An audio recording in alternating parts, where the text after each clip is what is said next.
본부에 오기 전에는 베트남에서 호지민시에서 그 한국 교수 사역을 조금 오랫동안 했습니다.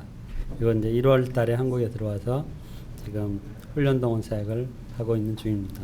오늘은 강의 제목이 밤 로드맵인데,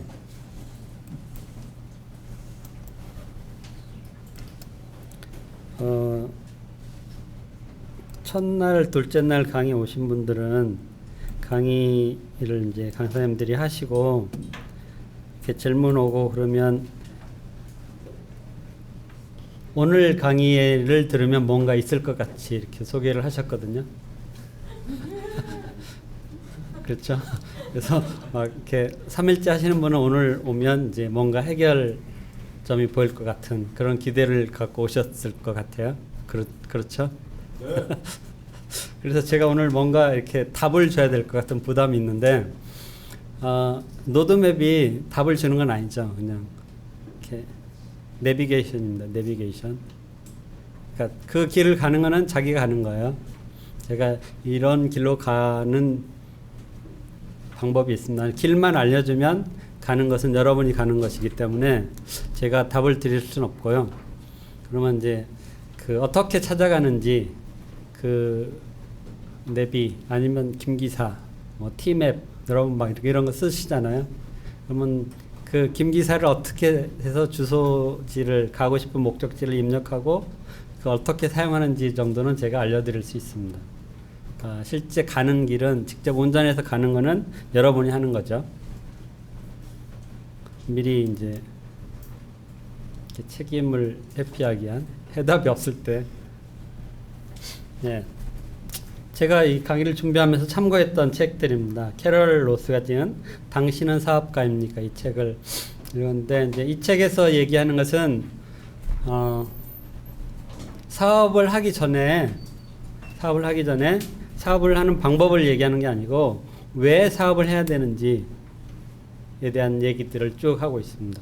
그리고 그 왜 사업을 해야 되는지에 대한 답이 자기 자신에게 이제 분명하게 있으면 이제 그 다음에 사업을 하는 방법을 이렇게 설명을 했더라고요.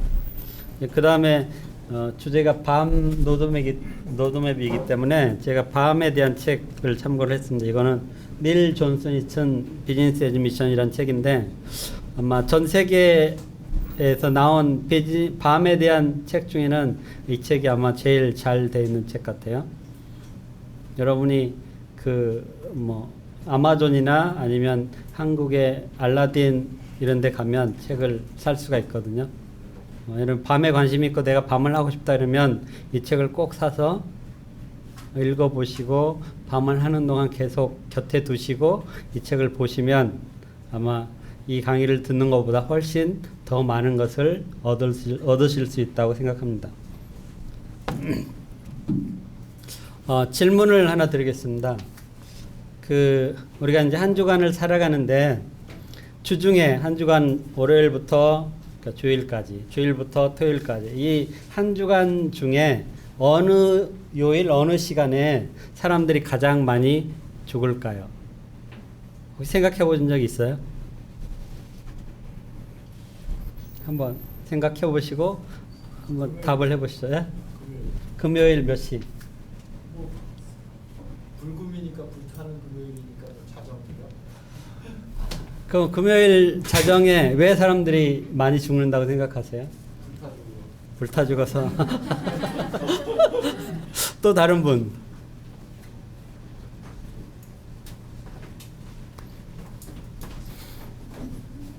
모르시겠어요? 이건 이제 통계적으로 나온 건데, 사람들이 가장 많이 죽는 시간은 월요일 아침 9시랍니다. 왜 월요일 아침 9시에 사람들이 가장 많이 죽을까요? 지각? 회사 출근하기 싫어서. 그렇죠. 스트레스 때문에. 여러분은 어떠신가요? 월요일 아침에 회사로 출근하는 발걸음이 가벼우신가요? 아니면 천근만근이신가요? 발걸음이 가볍다. 손 들어보세요.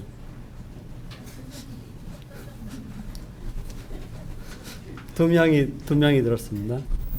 월요일 아침 출근 발걸음이 가볍다면 한 주일이 빨리 지나갈 것이고, 월요일 출근 발걸음이 무겁다면 그 한 주간은 괴로운 한 주간이 되겠죠.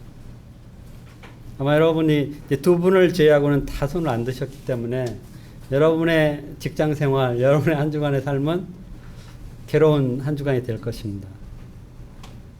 근데 뭐 일반 크리스찬이 아닌 일반 사람들은 괴로운 한 주간을 보내도 별로 마음에 부담이 없어요.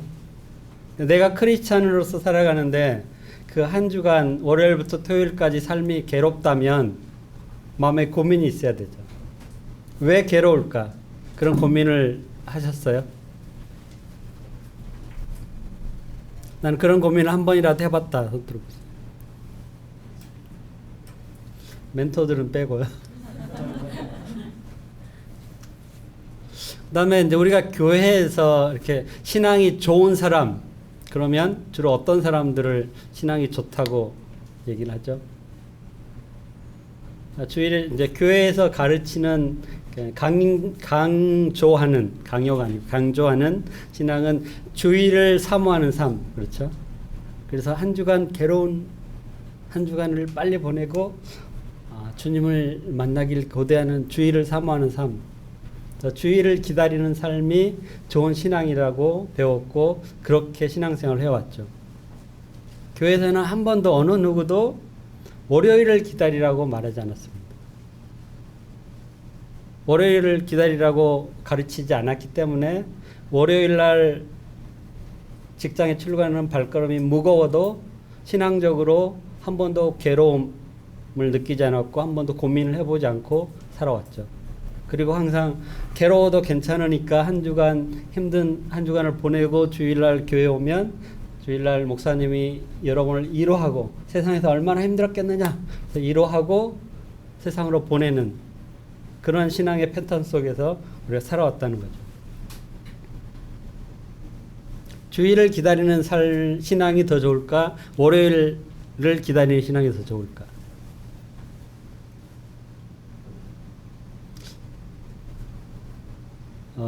또 하나 여러분이 한번 질문하고 싶은 게 있는데 과연 하나님은 월요일 날 뭘 하실까요?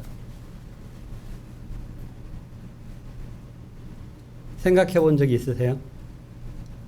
주일날은 우리가 하나님을 예배하니까 하나님이 영광 받으시는데 월요일은 하나님이 뭘 하실까요?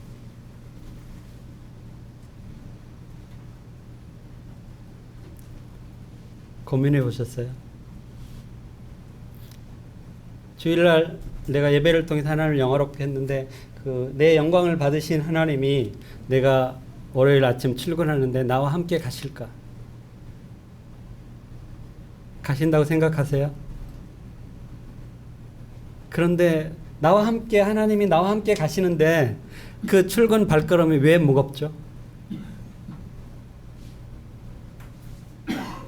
그리고 출근 발걸음이 무겁다고 여러분이 다 얘기를 했는데 그 무거운 출근 발걸음 속에 하나님이 함께 가신다고 생각하세요?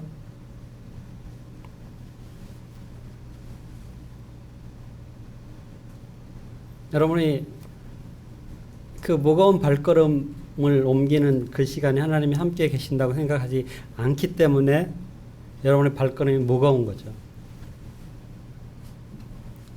월요일 출근 시간부터 내 한 주간의 삶, 직장이든 학교든 또 내 사업체든 하나님이 나와 함께 가신다고 생각하면 그 발걸음이 결코 무겁지 않을 것입니다. 과연 하나님은 월요일 날 무엇을 하실까 한번 고민을 해보시고 그 고민에 대한 답은 여러분 각자 마음속에 한번 생각해 보십시오. 이틀 동안 이렇게 오늘 처음 오신 분들 몇 분 계셔서 이틀 동안 했던 강의를 리뷰를 잠깐 해보겠습니다. 첫날 이제 송동호 목사님이 밤 정의를 하실 때 네 가지 얘기를 하셨어요. 총체적인 복음. 그래서 경제적인 면, 사회적인 면, 환경적인 면, 영적인 면.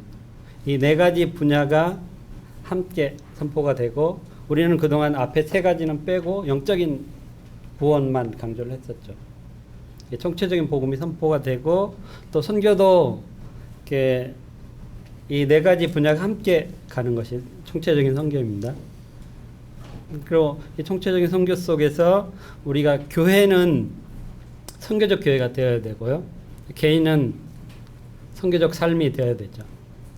월요일 아침에 하나님이 나와 함께 출근길에 동행하신다 생각하면 선교적 삶을 살아갈 수가 있지만 그렇지 않고 하나님은 교회에 계시고 나 혼자 출근하는 무거운 발걸음을 살아간다 그러면 선교적 삶을 살 수가 없는 거죠. 그러니까 내가 선교적 삶을 살아가면 내 삶에서 선교적 제자도가 이루어지는 겁니다. 선교적 제자도를 살아가는 사람은 밤을 할 수가 있습니다.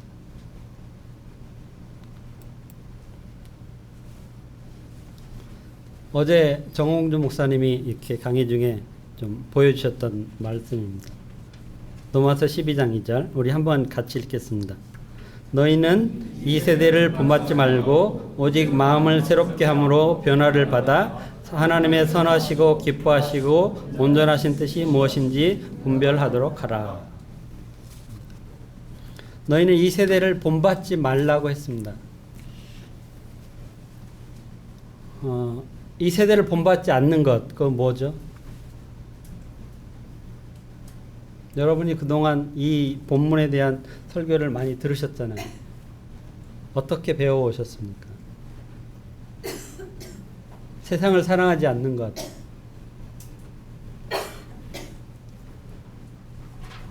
이 세대를 본받지 않는 것은 이 시대 사람들이 가지고 살아가는 시대 정신에 길들여지지 않는 것.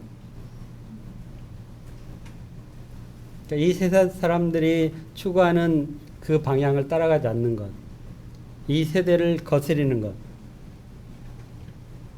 그 중에 하나는 우리가 그리스도인으로서 사명을 갖고 살아가는 거죠.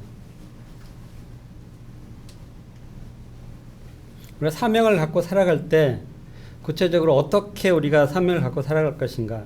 핵심은 변화죠. 변화. 트랜스포메이션. 변화를 받아서 무엇을 하느냐. 하나님의 뜻을 분별하는데 그 하나님의 뜻이 뭐냐. 선하시고 기뻐하시고 온전하신 뜻을 분별하는 것입니다. 구체적으로 적용을 하다 보면 하나님이 여러분을 왜 선교한국에 보내셨을까? 하나님이 왜 3일 동안 이 비즈니스 에즈 미션 밤 강의를 듣게 하셨을까?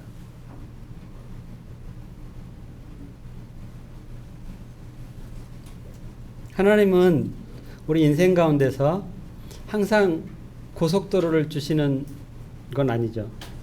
근데 하나님의 뜻이 선하시고 기뻐하시고 온전하신 뜻이라고 그랬습니다. 내가 고난 가운데 있을 때, 고통 가운데 있을 때, 내가 사업을 시작했는데 그 사업이 잘 안 될 때, 그때 그것을 하나님의 선하신 뜻이라고 인정하고 고백할 수 있습니까?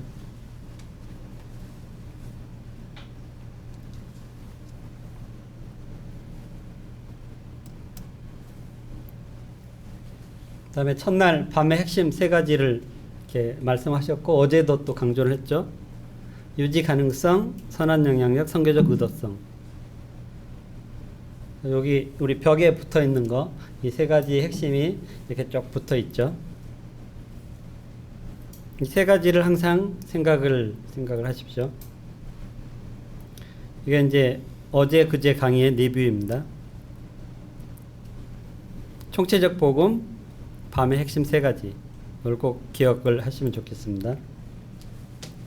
첫날 성동 목사님이 강의하실 때 상도를 이렇게 언급을 하셨습니다. 혹시 소설을 읽어보신 분 계신가요? 상도라는 소설 최인호 씨가 쓴 소설이 있습니다.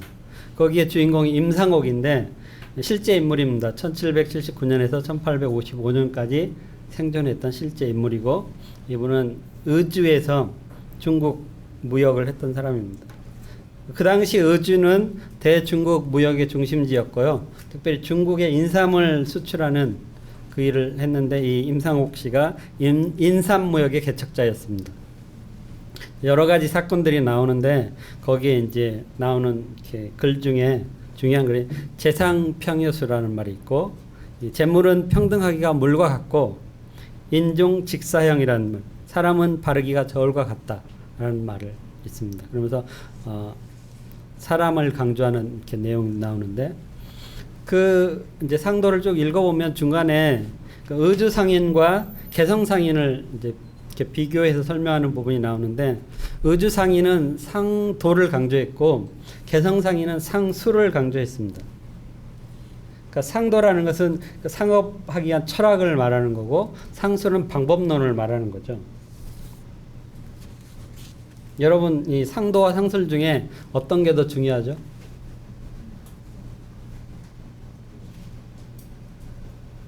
어떤 게 더 중요하다고 생각하세요? 둘 다 중요하죠. 둘 다 중요합니다. 그러면서 이제 거기 했던 여러 가지 말들이 있는데, 장사란 이익을 남기기보다 사람을 남기기 위한 것이다. 사람이야말로 장사로 얻을 수 있는 최고의 예윤이다. 신용이야말로 장사로 얻을 수 있는 최대의 자산이다. 이런 말들이 나오고 있습니다. 근데 이제 이 말을 우리가 잘못 오해하면 사람을 자산으로 생각할 수가 있습니다. 그렇죠? 그래서 일반 경영학에서는 휴먼 리소스에 대해서 계속 강조하죠. 사람을 자원으로 생각하는 겁니다. 사람은 절대로 자원이나 자산이 아닙니다. 그러니까 사람들이 사람을 자원이나 자산으로 생각하기 때문에 회사가 필요할 때 불러다 쓰고 필요 없으면 버리죠. 자원이나 자산은 다 쓰고 효용 가치가 떨어지면 버릴 수 있습니다. 근데 사람은 버릴 수 있는 자원이나 자산이 아니죠. 우리가 너무 경영학적 마인드로 이렇게 비즈니스를 하다 보면 사람을 이용해 먹을 수가 있다는 거죠. 그런 것들이 크리스찬 사업체나 교회나 뭐 선교단체나 이런 일들이 너무나 많죠. 사람은 절대로 중요하지만, 우리 관계 속에서 어떤 그리스도인의 일을 하는데 굉장히 중요하지만 사람은 자원이 아니라는 것입니다. 또 송 목사님이 target is moving이라고 말씀하셨습니다. 세계는 변하고 있죠. 근데 어떻게 변하느냐? 우리가 타겟이 움직일 때, 세상이 변해갈 때 랜드스케이프로 볼 수 있습니다. 그거는 내가 고정된 자리에서 이렇게 변하는 것을 볼 수 있죠. 사격에서 이렇게 사격 이렇게 서서 이렇게 움직이는 타겟을 이렇게 향해서 총을 쏘는 것처럼 내가 움직여서 할 수 있습니다. 그러나 지금은 움직이고 있는데 타겟만 움직이는 게 아니고 내가 있는 상황도 나도 움직이고 있습니다. 그걸 이제 아쿠아스케이프라고 말할 수 있는데, 내가 살아가는 현장이 움직이고 있죠. 내가 그냥 고정된 자리에서 타겟을 보는 게 아니고 나도 이렇게 움직이는 상황 속에서, 어떤 글에 보니까 그 회사가 설립이 돼서 평균 수명이 14년이라고 그럽니다. 14년. 평균. 그러니까 어떤 회사를 창업을 해서 유지되는 기간이 평균적으로 14년. 그러니까 14년을 넘어가는 회사들은, 20년, 30년 가는 회사들은 평균을 넘어가는 것이고, 14년이 안 되는 회사들은 이렇게 평균을 안 되는 거죠. 이제 본격 우리 강의로 들어가면, 요즘은 창업을 권하는 시대죠. 창업을 권하는 사회고, 인터넷으로 창업이란 단어로 검색을 해보면 엄청 많은 이렇게 사이트들이 있고 글들이 올라와 있습니다. 그리고 뭐 정부에서도 뭐 창업센터도 있고, 각 지자체마다 정부가 하는 것도 있고 서울시가 하는 것도 있고, 각 지자체마다 창업센터들 창업 지원하는 곳들이 엄청 많이 있습니다. 근데 창업을 권하는데, 그러니까 뭐 시대적인 상황과 뭐 맞물려서 창업을 권하고 있는 사회인데, 게임의 규칙이 아까 앞에 말한 타겟 무빙, 이제 게임의 규칙이 바뀌었지만 선수는 바뀌지 않았다. 이 말은 뭐냐면, 사회가 변하고 있는데 창업을 하고 싶어하는 사람들이 사회의 변화에서 따라가지 못하고 옛날의 생각으로 이 변화된 사회를 따라가지 못하고 있는 겁니다. 대부분이 이제 어떤 한 직종에 오랫동안 일하고 나서 퇴직을 하고 창업을 하고 보니까 내가 할 수 있는 게 없는 거죠. 근데 주변의 사람들의 말을 듣고 이렇게 해보는 거예요. 그러니까 일단 창업을 하려면 게임의 규칙을 알아야 되고 변화된 사회를 따라가야 되죠. 이번 2014 올림픽에서 그 축구의 변화가 있었죠. 혹시 아시나요? 축구의 전술이 전에는 4-3-3이었죠. 4-3-3. 그리고 스페인을 중심으로 한 티카타카. 근데 이번에는 그 티카타카가 몰락을 했습니다. 그리고 4-3-3이 별 효과를 못 받고 뭐가 떴죠? 3-5-2. 모르시나요? 앞으로 몇 년간 이렇게 세계 축구의 대세는 3-5-2가 될 것입니다. 근데 한국은 여기까지만. 네, 그리고 이제 직장 생활을 하다 보면 조직에서 모든 직원은 자신의 무능함 수준까지 승진한다 이런 말이 있습니다. 이건 피터의 원리라는 책에서 저자가 한 말인데 이 말에 동의하시나요? 어떤 자기가 어느 조직에서 최고의 위치에 올라가면서 자기 한계를 느낄 때 본인은 어떤 사람들은 못 느낄 수도 있지만 주변에서 저 사람은 무능하다 생각하는 위치가 있어요. 그러면 그때 그 조직에서 쫓겨나게 되는 거죠. 그래서 이제 그 창업을 하게 되는데 우리가 창업을 할 때 이렇게 꿈꾸는 것들이 있습니다. 내가 창업을 하면 그 직장에서 당했던 스트레스들을 안 받고 내가 내 마음대로 할 수 있을 거라는 착각을 하게 되죠. 근데 창업을 하는 순간 직장 생활보다 몇백 배 힘든 일들이 시작이 됩니다. 자, 첫째, 고객. 내가 상대하는 고객이 갑입니다. 내가 갑이 아니고, 그러니까 직장 다닐 때는 내가 창업을 하면 내가 갑이 될 거라고 생각하지만 창업을 하는 순간 고객이 갑이 됩니다. 그렇죠? 진상 부리는 고객들 엄청 많죠. 그다음에 직원이 갑이 됩니다. 내가 사장이니까 내 마음대로 시킬 것 같지만 직원들이 계속해서 내 회사에서 일하도록 직원들을 도와줘야 되잖아요. 그 다음에 투자자들이 있습니다. 투자자들이 갑입니다. 그러니까 일단 그 창업에 대한 그 환상에서 깨어나시면 좋겠어요.